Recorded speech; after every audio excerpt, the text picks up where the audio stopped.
chose de décadent et de cochon. Dis-moi, qu'est-ce qu'on prépare aujourd'hui? Un mac and cheese! Yeah! Bon vieux macaroni fromage fait maison. Vous allez voir, c'est vraiment bon, simple, rapide. Faites ça à la maison. Allez-y. À tout de suite. À tout de suite. Alors, voici les ingrédients qu'on a besoin pour le fameux mac and cheese de couple gourmand. Du bacon, oh yeah! Ensuite, on va avoir besoin d'environ 4 tasses et un quart de fromage qui inclut du fromage fort et du fromage averti, et ainsi qu'un fromage de restaurant de fromage à la crème. Ici, j'ai 4 cuillères à soupe de farine et 1 cuillère à soupe de poudre d'ail. Du beurre, environ 6 cuillères à soupe de beurre, 3 tasses de lait et de la moutarde baseball. La moutarde baseball dans un mac and cheese? Oh yeah, vous allez voir, c'est vraiment bon. Donc, on se revoit sur le bord du feu. Alors maintenant, la première étape pour le mac and cheese, une fois que vous avez tout préparé vos ingrédients, c'est de faire le roux. Donc, je vais ajouter 6 cuillères, vraiment grossièrement, là, ça n'a pas besoin d'être parfait, là, 6 cuillères à soupe de beurre. Oups, il est dur le beurre. Puis on va mettre le feu à medium high, pas trop élevé, ok? Là, j'en ai 1, 2, 3, 4. Il manque du beurre. Impossible. Pas ici. Non, on a genre vraiment un stock, là. Dès qu'il est en spécial, on achète 6 briques, là. Donc ça, 5, et 6. Et voilà. Ça sert à quoi de faire le roux? Le roux, dans le fond, vraiment un roux, c'est à base de farine et de beurre et ça permet d'épaissir une sauce. Donc, peu importe ce que vous voulez faire, une sauce pour la dinde, une sauce... Quel type de sauce, vraiment, on pourrait faire avec un roux? Une sauce forestière qui est aux champignons. On pourrait faire une sauce porto, une sauce béchamel. Ah, ben oui! Ça pourrait être pas mal toutes les sauces. Ah, ben c'est bon à savoir. Donc, comme vous pouvez voir, j'attends que le beurre ici fonde avant d'ajouter la farine. Donc là, maintenant, vous pouvez voir, là, le beurre il est complètement fondu. C'est à ce moment-ci qu'on va ajouter la farine, mais attendez pas vraiment que ça boue là, ou que ce soit trop chaud. On veut juste que ça fonde. On ajoute la farine et on mélange avec une cuillère de bois. Pourquoi la cuillère de bois? Je ne pourrais pas vraiment vous dire, mais je sais quand je regarde souvent des recettes, j'utilise la cuillère de bois. Ce qu'on aurait pu faire aussi pour que ce soit un roux brun, on aurait pu colorer notre farine au préalable. Okay. Mais là, on a décidé de faire un roux sans coloration, ce qui va quand même être tout de même délicieux. Vous voyez là ce que ça fait là? C'est ça qu'on peut là. Mais je peux le faire cuire encore 1 minute. Je vais rajouter une petite minute. Tu avais déjà parti ton four à 350? Ouais, à 350, j'ai parti mon four. Là, vous voyez, des fois, quand ça bout trop ou que votre chaudron est trop chaud, vous avez juste à le mettre de côté. Vous brassez aussi encore. Vous voyez, ça même épaissit un peu. Et voilà. Je vais rajouter des oignons. Un peu d'oignons granulés ou de la poudre d'oignon. Je le retourne sur le feu. Ça sent déjà bon. Et moi, j'adore le thym. Le thym, ça donne tellement un goût supplémentaire. Donc, je vais rajouter, mettons ce thym. Pas besoin de le détacher, au contraire. Comme ça, quand ça va être facile à enlever, une fois que vous avez terminé, vous allez voir plus tard, je vais l'enlever. Donc, je laisse cuire aussi un peu avec le thym pour aller chercher le goût. Le goût, c'est important, le goût, les amis, je vous dis, là. C'est ça qui fait quand vous mangez, là, c'est encore meilleur. On va rajouter un peu de poivre. Regardez comment ça a l'air bon. Là, maintenant, c'est l'étape d'ajouter le lait. On y va graduellement, par exemple. Fait que je vais retirer du feu. Je vais rajouter une petite quantité de lait pour commencer. Et cette fois-ci, je vais utiliser mon fouet. Je rajoute juste un petit peu à la fois le lait, graduellement, pour pas que ça fasse trop de mouton avec la farine du roux. On va ajouter du lait, allez. Donc, grosso modo, tu es en train de faire une béchamel au thym, mon ange. Ouais, dans le fond, c'est une béchamel. C'est pas mal une béchamel que tu es en train de nous faire là, j'ai l'impression. Bon, ben, je sais pas, moi, une béchamel, comment ça se fait. Mais elle sent bonne, ta béchamel. C'est ça l'important. Bon. Vous voyez, là. Là, maintenant que je vois que ça s'est bien incorporé, là, comme ça ici, que ça fait pas trop de morceaux, là, je pourrais rajouter le reste du lait. Étant donné que tu as déjà commencé. Exact. Donc, ce qui est important pour un roux, c'est d'avoir un roux chaud avec un liquide qu'on incorpore froid, ou encore un roux froid qui va être incorporé à un liquide chaud. Oh, ouais. C'est une conversion chimique qui est super importante pour les belles et bonnes sauces. Mais si, mettons, j'aurais mis le lait température pièce, est-ce que ça change quelque chose? Température pièce, je pense pas que ça aurait été dangereux en soi. C'est si c'est vraiment un contraste de chaleur. Ah. Exemple, si le roux est froid et le lait est froid, ça ne fonctionne pas. Et si les deux sont chauds, ça aurait créé un problème aussi. Ah. C'est pour ça qu'un roux, on peut en faire d'avance et en garder au réfrigérateur pour épaissir nos sauces au lieu de prendre la fécule de maïs. Qu'est-ce qu'il nous reste à faire, chef? Mais là, le but maintenant, une fois qu'on a rajouté le lait, c'est d'épaissir la sauce. Et pour épaissir la sauce, on n'a pas le choix, il faut augmenter la température du feu. Donc, une fois que vous voyez ça commence à bouillir légèrement, attendez pas que ça bouille et que ça déborde. Faites pas comme que je fais souvent. Donc, une fois que ça bout légèrement, vous pouvez déréduire le feu peut-être à medium low. Et là, maintenant, vous devez attendre que ça s'épaississe. Une fois que c'est épaissi, c'est là qu'on va ajouter le cheese, le fromage. Juste pour vous montrer, là, c'est cette texture-là qu'on va aller rechercher. Et voilà. Puis qu'est-ce que j'ai oublié de mentionner aussi, là, quand vous allez mettre le lait, puis que vous allez attendre que ça épaississe, restez proche du feu et mélangez souvent parce que sinon, ça va coller au fond puis on veut pas ça, OK? Fait que là, j'ai un restant. Je vais mettre... Ah, pourquoi pas? C'est l'équivalent environ de 3 cuillères à soupe de fromage à la crème. Mais avant d'ajouter le reste du fromage, je vais le faire fondre légèrement avant. On peut ajouter le fromage. Mais, dans les environ 4 tasses et un quart, j'ai oublié de vous dire, j'ai conservé environ cette quantité-là de fromage. Mettons un quart de tasse de fromage qu'on va mettre sur le dessus du mac and cheese parce qu'il n'y a jamais assez de fromage. On va tout le mettre au complet. Pas besoin d'en mettre un petit peu à la fois. Et tout le mettre et mélanger jusqu'à ce que tout le fromage soit bien fondu.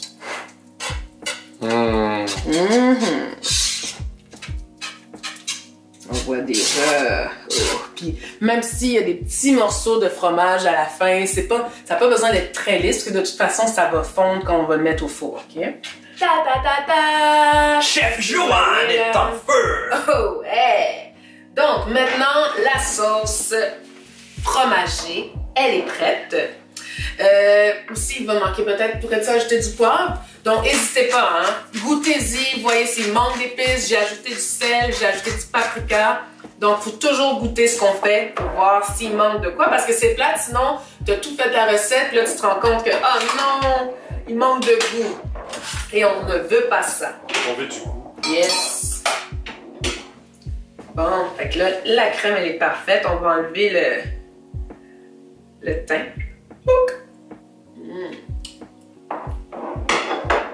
C'est bon, maman? C'est décadent. Les fromages que tu as utilisés, fromage à la crème? Fromage à la crème, fromage cheddar fort et du fromage averti. Au niveau, là, par exemple, j'ai utilisé 4 tasses de fromage. Vous mettez la quantité que vous voulez. Là, moi, en ce moment, j'ai peut-être mis 3 tasses de fromage cheddar fort puis 1 tasse d'averti parce que c'est ce que j'avais. Mais vraiment, là, utilisez les fromages que vous avez à la maison. Mais il faut absolument un fromage fort. Oui. Moi, je trouve que c'est meilleur. Faut aller chercher du goût en arrière. Tu as tout à fait raison. Maintenant, c'est le macaroni. La quantité de macaroni utilisée, j'ai fait cuire 3 tasses de macaroni cru. Puis j'utilise des macaronis coudés, là, comme on dit. Yeah. Personnellement, je trouve ça c'est meilleur. Oui. Ok, laisse-moi t'aider. Ok. Donc, je rajoute, là, je sais pas, peut-être j'en ai trop ou pas assez, fait que j'en rajoute graduellement, là. Ça, c'est ma blonde. Oh non! C'est quoi qui fait que tu sais la quantité de macaroni à mettre dedans? C'est l'expérience. Oh. Mais oui. Mais aussi, il faut pas qu'il y ait trop de macaroni parce que sinon, c'est quand tu mets le macaroni au four, là, ça va boire, ton macaroni va boire la sauce. Fait que tu veux pas que ce soit trop, comment je pourrais dire? Ça va devenir sec. Ouais, c'est ça. Je pense qu'il t'en manque quand même un peu. Ouais, non, non. Mais je pense, là, c'est ta recette. Et voilà. Vous voyez, là, comme il faut, là. T'es vraiment bien fromagé. Exact, là. Puis, c'est pas trop... Des fois, il me semble qu'il est pas mal liquide, quoi que ce soit. Non, non, non, vous allez voir, ça va boire, le macaroni va boire la sauce au four. Et une petite parenthèse, quand vous allez faire cuire votre macaroni, faites-les pas cuire à la température indiquée sur la boîte. Donc, le temps de cuisson. Ouais, le temps de cuisson. Fait peut-être 1 minute ou 2 minutes de moins. C'est exemple, c'est écrit 9 minutes, toi tu fais combien? 9 minutes, moi je ferais 7 minutes.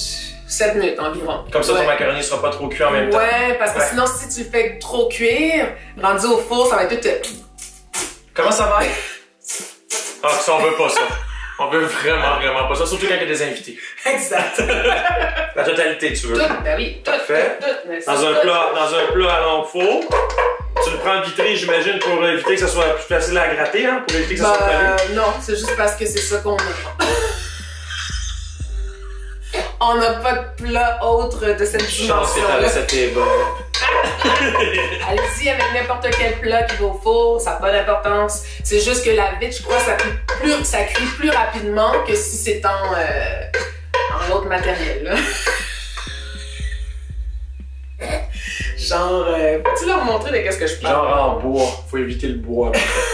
Puis là, vous avez vu, là, j'ai gardé environ 1/4 de tasse de fromage pour mettre sur le dessus. T'as pris les deux variétés ou t'as pris... Ben oui, dans le mix, là, que j'avais déjà mélangé. Ben, c'est faites beau, ce que vous voulez. Puis là, je vais rajouter, là... Oh yeah. C'est vraiment beau. Je vais rajouter de la moutarde baseball. Combien? Je vais à l'œil, là. Fait que, mettons, j'ai peut-être mis l'équivalent... Une cuillère, à peu près, une cuillère à table, même pas. Vous allez voir, je vais vous montrer quand ça va être bien mélangé, là, qu'est-ce qu'on va rechercher. Ouais. Au niveau... Ah, je vais en rajouter un petit peu plus, il n'y en a pas assez. Et voilà. J'ai pas une cuillère à table. Ou une cuillère à soupe. Ouais, environ ça. La première fois qu'elle a fait cette recette-là avec la moutarde baseball, là, j'étais aucunement confiant, je vais vous dire. Non, moi non plus, j'étais comme... La moutarde dans du mac and cheese! Surtout la baseball! Ouais! Mais regardez, là. Fait que ça, tu sais, faut que ça ressemble à ça. Faut que ce soit orangé, jaune. Si tu vas à l'œil, là, y a pas de problème. Tu peux en mettre un peu plus, un peu moins, ça dépend. Et ça, là, ça fait juste... Qu'est-ce que ça va faire, là? Ça va donner juste un petit goût, là, à ton mac and cheese, là. Ah! Pour vrai, je pensais pas que ça allait être bon la première fois que j'ai vu ça dans une recette, mais c'est... écœurant. Mais on finit même pas le goûter là, en passant à la moutarde. On dit ça comme si ça changeait vraiment tout. C'est vrai que ça change tout, mais on reconnaît pas le goût de la moutarde. Tu veux que je te l'étale? C'est pas vrai. Toi, t'es correct? Ouais. Okay. Donc ça, je n'ai plus besoin de ça, mon amour. D'accord. Donc, je vais juste l'étaler comme ça. Et voilà, j'utilise la cuillère. Ça peut être une fourchette, comme vous désirez. J'aurais mis ça peut-être mettre plus de fromage, mais pas grave. Allez-y comme vous voulez. Et voilà, mon amour, c'est terminé. Mais je sais pas quand c'est pas cuit, là. C'est différent. Ouais, non, faites pas comme lui, là. Attendez qu'il soit cuit avant. Faites pas comme moi. Et maintenant, bien sûr, la dernière étape pour un mac and cheese décadent. Il s'agit de bacon! Donc, j'ai envie dans le bacon que j'ai ici, j'ai 6 tranches de bacon séparées en deux. Donc, on a juste à étaler le bacon sur le mac. Allez, mon amour. Et voilà. Ça fait... C'est des demi-tranches, hein? Ouais. Donc 6 tranches entières coupées en deux. Exact. Pourquoi on les coupe en deux? Parce que pour la cuisson du bacon, c'est plus rapide. Et quand on les a faites entières, c'est déjà arrivé quelques fois que le bacon n'était pas tout à fait cuit à l'intérieur. En faisant des demi, quand elle va le mettre, je pense que ça va finir à broyer. Ouais, exact. Ça va finir comme une cuisson un peu crispy, ça va être bon. C'est le résultat ici. Ta-da-da-da-da! Mac and cheese! Décadent! Ça s'en va au four? Oui! Combien on met de temps? ça au four à 350 pendant environ 25 minutes, 30 minutes. C'est parti! Quand vous voyez que ça commence à faire des cours, que ça bout un peu légèrement, c'est le moment d'éteindre le feu et après on le bat, broye. Donc, allez mon amour, on met ça au four! C'est parti! Wow! Oh là là là là là là! C'est dommage qu'il n'y en a pas suffisamment pour toi, mon ange. Plus proche, qu'est-ce que ça a de l'air, mon amour? Tout de suite, mais j'ai peur qu'ils viennent de manger comme... Allez, mon d'accord avec ça.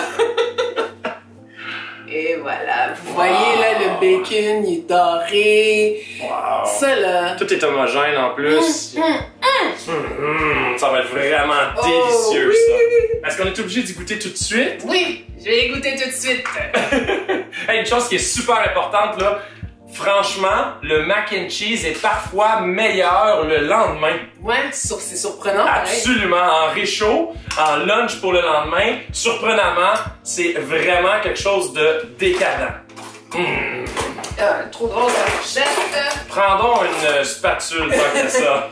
Tiens, mon amour, je te laisse Tu me laisses l'honneur? plaisir, l'honneur d'y goûter en premier. Elle m'aime pour vrai.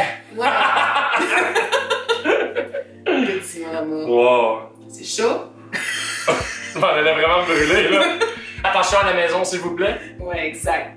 Donc, fais aussi le faire reposer quand ça sort du four, d'attendre peut-être 5 minutes avant d'y goûter, parce que, ben, j'avoue que... C'est pas vraiment bon. Ah non? Non, il y a des problèmes avec... Je l'ai manqué, mon mac and cheese? Ouais, désolé. Attends, je vais goûter. Non, je t'invite à ne pas l'essayer. Non. Voyons, on va... Oh, juste je vais vous montrer, là, comment c'est onctueux, là. Wow. Vous voyez, là? Avec très peu d'ingrédients. Regardez le bacon. Comment la coloration de celui-ci est beau. Cuisson parfaite, semi-crispy, encore tendre à l'intérieur. Vraiment incroyable. Sérieusement, là, c'est très beau. Maison. Allez-y, faites-le, je vous le dis, ça vaut vraiment la peine. C'est bon, c'est pas cher à faire non plus. Ben, c'est sûr que le fromage j'ai pas donné des fois, mais profitez-en quand il est en spécial, achetez genre 1000 briques. Ou bien on vous rachètera la moitié. Comme ça, vous allez pouvoir faire du mac and cheese à tous les jours de l'année! Oh ouais! Merci beaucoup d'avoir écouté notre capsule mac and cheese, macaroni au fromage. Avec The Couple Gourmand! Et on se revoit pour une prochaine capsule! À la prochaine! Abonnez-vous! Abonnez-vous! Hey, donne-moi ça un petit peu, s'il te plaît. Ok. Donne-moi ça. Oh, oh, oh.